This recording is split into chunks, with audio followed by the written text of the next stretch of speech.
Morning students.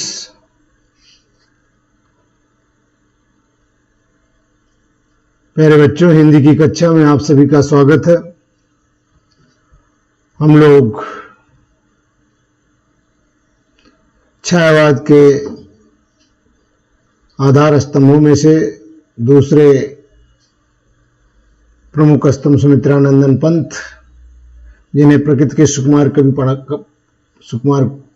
कवि कहा जाता है, उनका एक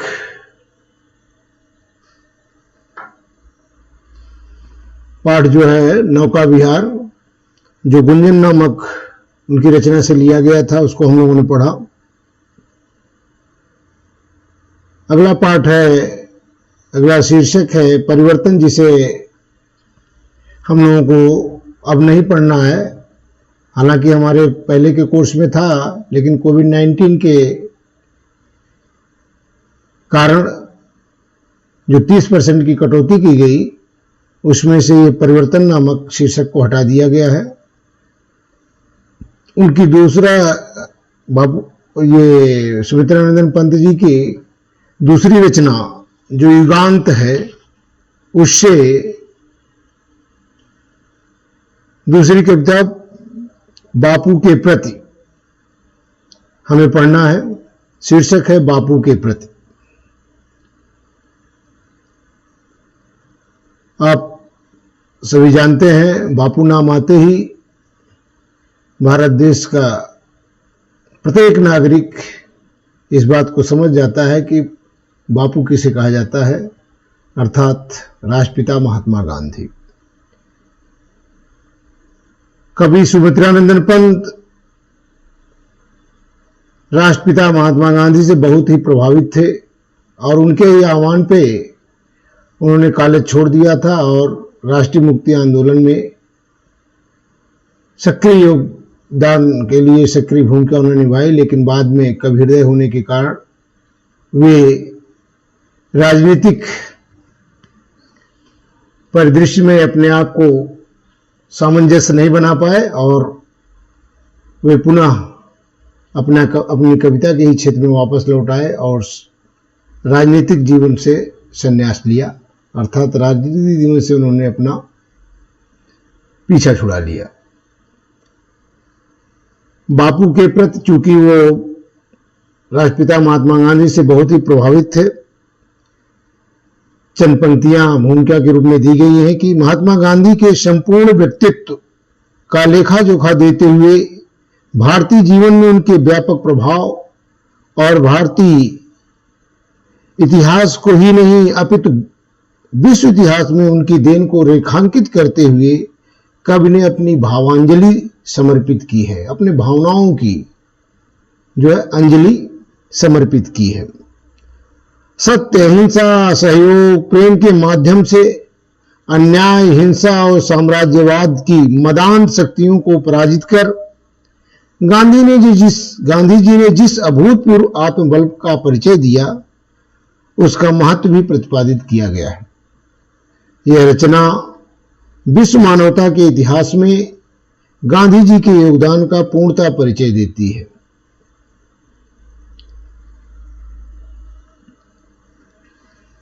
देखें, सीधा अब हम लोग पाठ पर आते हैं, रचना पर।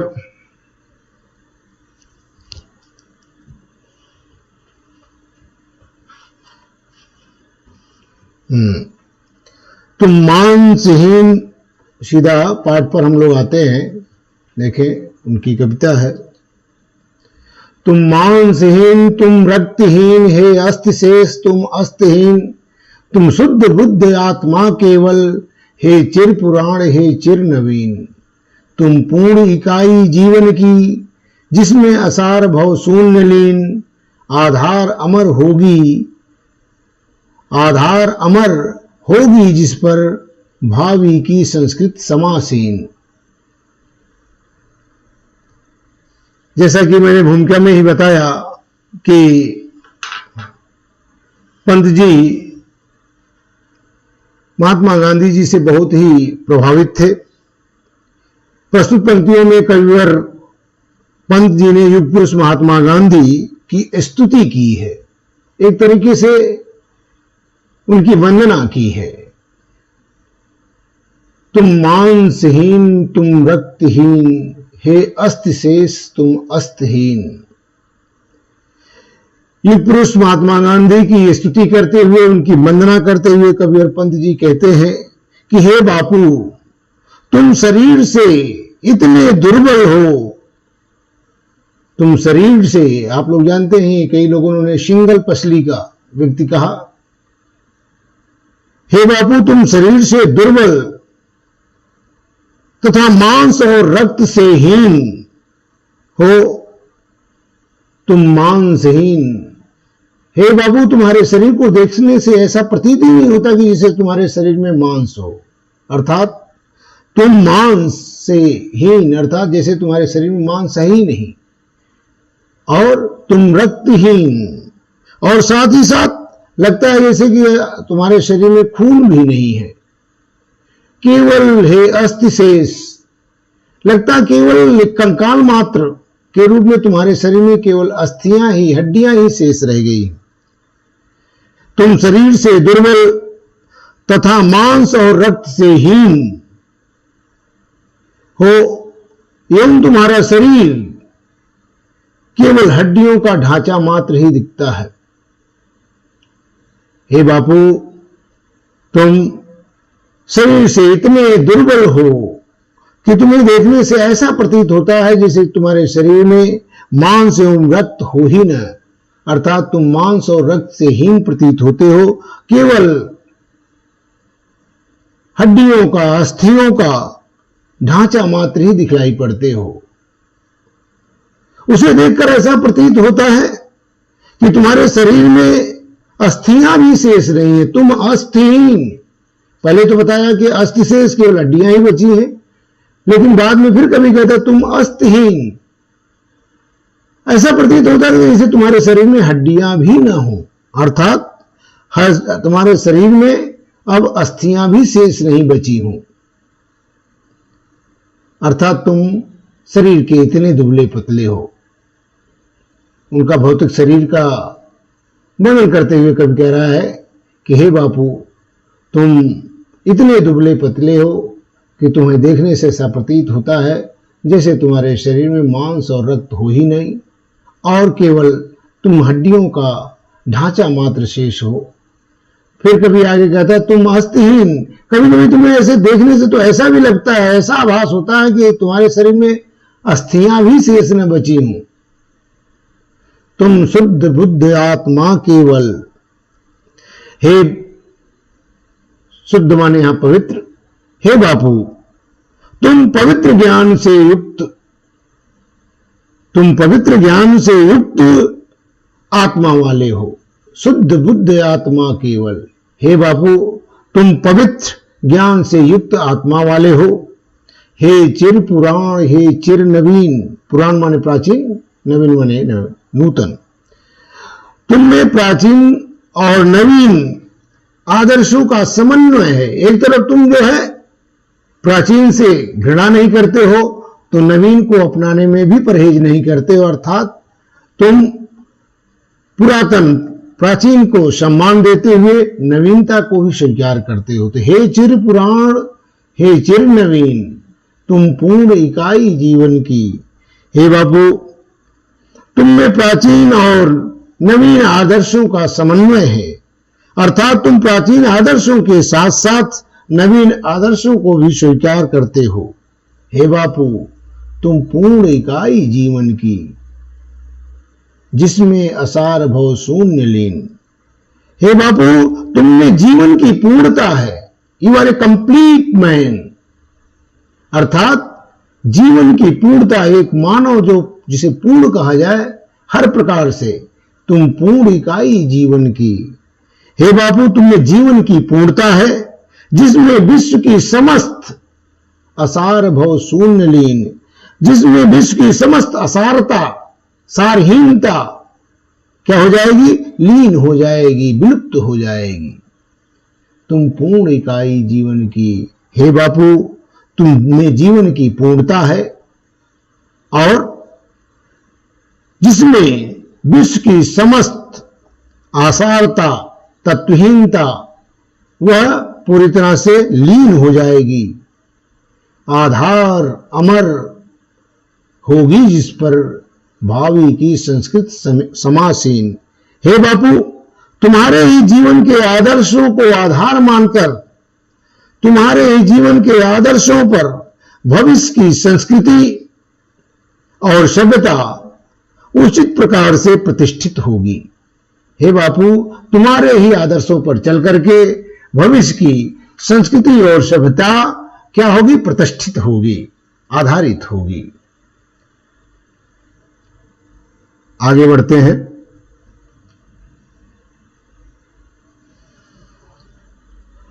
तुम मांस, तुम ही हो रक्त, अस्थि निर्मित जिनसे न युग का तन। तुम धन्य, तुम्हारा निस्व त्याग है विश्व भोग का वर्षाधन। इस भस्म काम तन की रज से जग पूर्ण काम नव जग जीवन। बीनेगा सत्य अहिंसा के ताने बानों से मानोपन। तुम मांस, तुम ही हो रक्त, अस्थि निर्मित जिनसे नवयुग का तन। जिस प्रकार से कवि कहते हैं कि जिस प्रकार से मांस, रक्त और अस्थियों के सम्मिश्रण से, के मिलन से, के द्वारा ही शरीर का निर्माण होता है, अर्थात इन तीनों के बिना शरीर की संरचना नहीं हो सकती है। अर्थात किससे? मांस, रक्त और अस्थियों। जिस प्रकार से मांस, रक्त और अस्थियों, हड्डियों से शरीर का निर्माण होता है, उसी प्रकार से हे बापू, तुम्हारे सद आदर्शों पर, तुम्हारे महान आदर्शों पर से नवयुग का निर्माण होगा। निर्मित जिनसे नवयुग का तन, नवयुग का शरीर जो है, नवयुग रूपी शरीर आपके ही आदर्शों के सम्मिश्रण से तैयार होगा। जिस प्रकार से मांस, रक्त और अस्थियों के सम्मिश्रण से शरीर का निर्माण होता है, उसी प्रकार से हे बापू, आपके ही आदर्शों के, महान आदर्शों के, सच्चे आदर्शों पर जो है के द्वारा ही नवयुग का, आने वाले नूतन युग का शरीर अर्थात नवयुग का निर्माण होगा, नवयुग का शरीर निर्मित होगा। तुम धन्य, तुम्हारा निस्व त्याग है विश्व भोग का वर्षाधन। हे बाबू, तुम और तुम्हारा स्वार्थ रहित त्याग धन्य है। चाहते तो बापू भी हम आप जैसे जो है और अन्य कितने लोग आए और गए, वो भी जो है उन्हें क्या लेना देना था, वो भी अपना जीवन बिताते और चले जाते, लेकिन निस्वार्थ भाव से, बिना कोई अपना हित देखे हुए, बल्कि अपना सर्व कुछ लुटाते हुए, सब कुछ न्यौछावर करते हुए। हे बापू, तुम धन्य, तुम्हारा निस्व त्याग। हे बापू, तुम्हारा त्याग, तुम्हारा स्वार्थ रहित त्याग भी धन्य है। तुम्हारा निस्वार्थ भावना से किया गया त्याग ही मानव जाति के कल्याण के लिए, मानव जाति के कल्याण का कारण बनेगा। हे बापू, आपके द्वारा निस्वार्थ भावना से किया गया त्याग मानव जाति के लिए, पूरे मानव जाति के लिए क्या होगा? कल्याण का कारण बनेगा। तुम धन्य, तुम्हारा है विश्व भोग का वर्षाधन। मानव जाति के लिए कल्याण का साधन बनेगा। और तात्पर्य है कि तुमने अपनी समस्त कामनाओं को त्याग कर भारत को स्वतंत्र कराकर भारतवासियों को स्वतंत्रता प्रदान की, और इस भस्म काम तन कीरज से जग पूर्ण काम नव जग जीवन। हे बापू, यह नवीन जगत, नव जग जीवन, नव जगत माने यह नवीन जगत, नवीन संसार अब अपनी इच्छाओं और भावनाओं को भस्म करके, समाप्त करके, जला करके, उसकी धूलि से, उसकी रज से, उसकी धूलि से, उसकी राख से सत्य और अहिंसा के सिद्धांत को प्राप्त करेगा। सत्य और अहिंसा के सिद्धांत को प्राप्त करेगा। फिर से इस लाइन को देख ले। हे बापू, यह नवीन जगत, नूतन संसार अब अपनी इच्छाओं और भावनाओं को भस्म करके, अर्थात उनको समाप्त करके, उनको मिटा करके, उसकी धूलि से, उसकी रज से, उसकी राख से सत्य और अहिंसा के सिद्धांत को प्राप्त करेगा। बीनेगा सत्य अहिंसा के ताने बानों से मानवपन। हे बापू, जिस प्रकार से वस्त्र के निर्माण में जो धागे होते हैं उसमें एक ताना होता है, एक बाना। जिस प्रकार से ताने बानों के संयोग से, के योग से सुंदर वस्त्र का निर्माण होता है, सुंदर वस्त्र तैयार किया जाता है, उसी प्रकार से हे बापू, आपके द्वारा निर्धारित सत्य और अहिंसा रूपी ताने बानों से, सत्य और अहिंसा के आदर्श रूपी ताने बानों से मानव जीवन सुखी और समृद्ध बन सकेगा। आगे देखते हैं अगला पद। सुख भोग खोजने आते सब, आए तुम करने सत्य खोज। जग की मिट्टी के पुतले जन, तुम आत्मा के मन के मनोज। जड़ता हिंसा अस्पर्धा में भर, चेतना अहिंसा नम्र ओज। पशुता का पंकज बना दिया, तुमने मानवता का सरोज। हे बापू, सुख भोग खोजने आते सब, इस पद्यांश में कवि ने गांधी जी की महिमा का गुणगान करते हुए, अपनी भावांजलि प्रस्तुत करते हुए, अपनी श्रद्धांजलि प्रस्तुत करते हुए कहते हैं कि सुख भोग खोजने आते सब। हे बापू, प्राय समस्त प्राणी, समस्त मनुष्य, समस्त मानव जाति, समस्त प्राणी पृथ्वी पर जन्म लेकर सुख की ही कामना में करते हैं, अर्थात सुख की तलाश में जुट जाते हैं, अर्थात उन्हें सदैव सुख की ही तलाश रहती है। सुख भोग खोजने आते सब, यहां प्रायः कहा गया है। अधिकतर लोग, हम सभी अधिकतर लोग, सब लोग सुख की तलाश में, वैभव की तलाश में, सुख की तलाश में निरंतर लीन रहते हैं। सुख भोग खोजने आते सब, मानो इस पृथ्वी पर आते ही वह सुख की तलाश में जुट जाता है और चाहता है कि कितना अर्जित कर लें, क्या पा लें कि जिससे हम सदैव सुखी रहें। तो हे बापू, समस्त प्राणी, प्राय समस्त प्राणी पृथ्वी पर जन्म लेकर सदैव सुखमय जीवन प्राप्त करने के लिए तरह तरह के जो है मार्ग को खोजता है। सुख भोग खोजने आते तब, सुख की तलाश में सब जुट जाते हैं, तलाशते रहते हैं।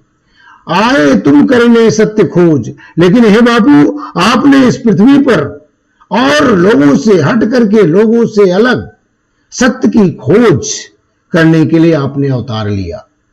आपने सुख की तलाश में जो है अपने जीवन को नहीं मोड़ा, अर्थात अपने जीवन का मार्ग ही आपने अलग कर लिया लोगों से हट करके, और सत्य की खोज में आप जुट गए। आपने सत्य की खोज के लिए इस पृथ्वी पर अवतार लिया, जन्म लिया। जग की मिट्टी के पुतले जन, तुम आत्मा के मन के मनोज। हे बापू, मानव मिट्टी से निर्मित एक पुतला है। जग की मिट्टी के पुतले जन, यह मानव शरीर मिट्टी से निर्मित एक पुतले के समान है, जो एक दिन छित जल पावक गगन समीरा, जो 5 तत्वों से बना है और इन 5 तत्वों में विलीन हो जाता है।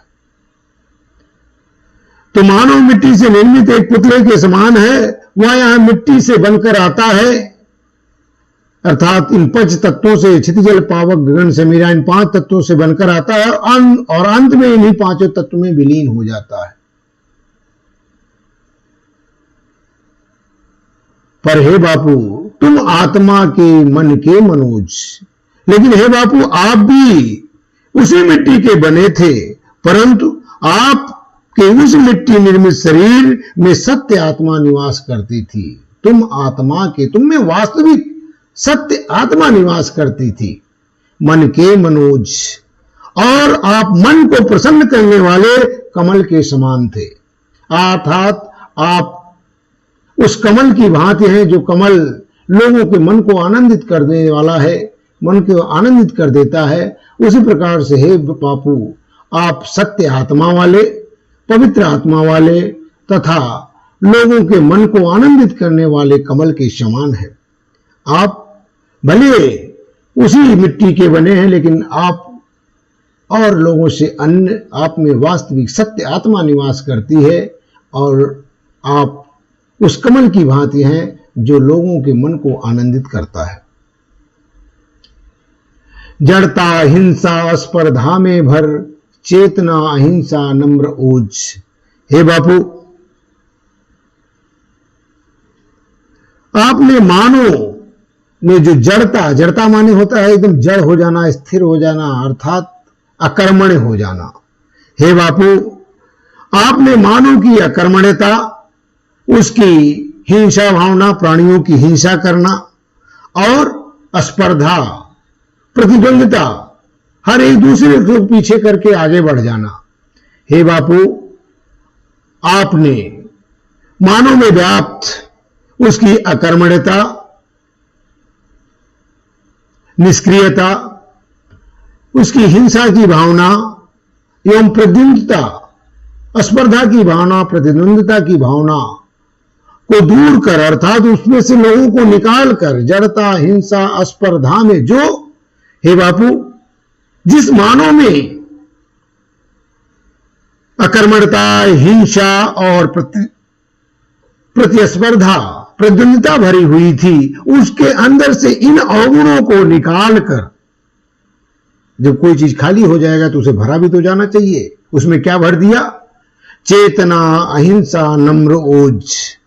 उसमें ज्ञान और अहिंसा और आत्मिक शक्ति को, मानवीय सद्गुणों से को जागृत किया, उसके अंदर भर दिया। अर्थात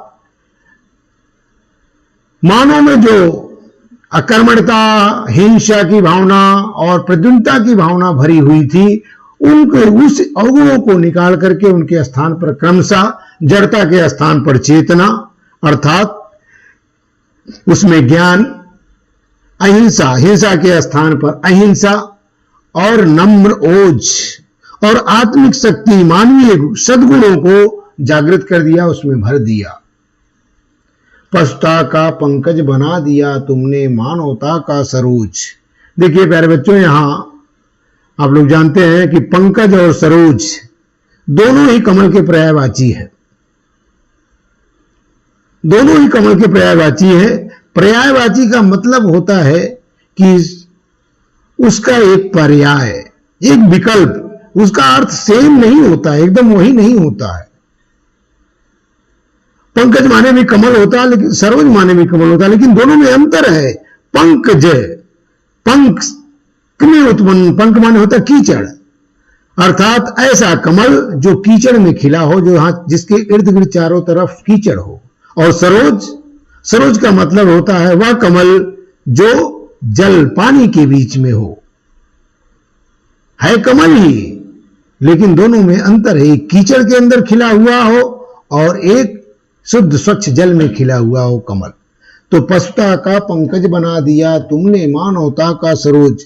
हे बापू, आपने मानव समाज में व्याप्त जो वर्ग भेद, जाति भेद, हिंसा आदि का में, अर्थात चारों तरफ अराजकता का राज था, लोगों के अंदर पूरे समाज में वर्ग भेद, जाति भेद, हिंसा आदि की भावना भरी हुई थी। ऐसे व्याप्त समाज में कि कीचड़ में उत्पन्न कमल को, पंकज को, उसके अवगुणों को दूर करके तुमने मानवता का बना दिया, तुमने मानवता का सरोज। उस मानव को जो अवगुणों से भरा हुआ था, जिसके अंदर हिंसा, जड़ता, स्पर्धा आदि सभी अवगुण भरे हुए थे, वर्ग भेद, जाति भेद, हिंसा आदि की कीचड़ में उत्पन्न कमल को उसके स्थान पर सत्य, अहिंसा और मानव रूपी स्वच्छ सरोवर में उत्पन्न कमल, अर्थात उसे सरोज बना दिया। अर्थात जो कीचड़ में उत्पन्न हुआ कमल था, अर्थात जो अवगुणों से भरा हुआ था, उस कि समस्त बुराइयों को पशुता का पंकज, जो मानो पशुता पर आधारित था, पाशविक वृत्तियों से भरा हुआ था, अज्ञानता, हिंसा और प्रजनता में जो सदैव लिप्त रहता था, उसके अंदर से इन अवगुणों को निकालकर, उन अवगुणों को दूर करके मानवता का बना दिया। उस मानव को आपने एकदम पवित्र, हिंसा की जगह पर अहिंसा, ज्ञान और ओज, अर्थात उसके अंदर ज्ञान, अहिंसा और त्याग रूपी सुंदर गुणों को प्रविष्ट कराकर, उसके अंदर सुंदर गुणों को भर करके उसे स्वच्छ सरोवर में खिले हुए कमल के समान बना दिया। प्यारे बच्चों, आज इतना ही बहुत, कल आगे का पाठ पढ़ेंगे। Thank you, all the best.